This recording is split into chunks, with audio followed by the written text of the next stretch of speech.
Ngayon nga po, meron pa rin tayong isang window 'no, pero hindi ako masyadong optimistic, eh, kasi kung alam niyo kung concern talaga ang Marcos administration sa usaping 'to, hindi mangyayari at hindi aabot sa puntong 'to.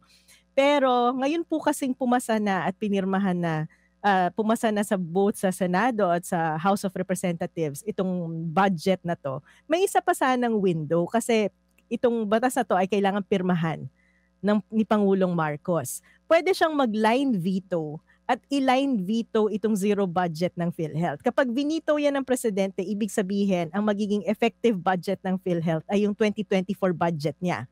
At least hindi zero, meron pa rin. Ang tanong lang, gagawin ba 'yan ng presidente? Kung concern siya sa kalusugan ng mga mamamayan, maganda po at dapat ay i-line veto ng presidente itong zero budget ng PhilHealth. Kung gagawin niya 'yan, ayoko pa nga magpasalamat, eh, kasi dapat mas malaki yung budget, 'di ba? Kung gagawin niya 'yan mabuti, hindi niya 'yan ginawa, talagang pupunta po talaga tayo sa Supreme Court para panawagan na i-allocate yung tamang budget para sa PhilHealth.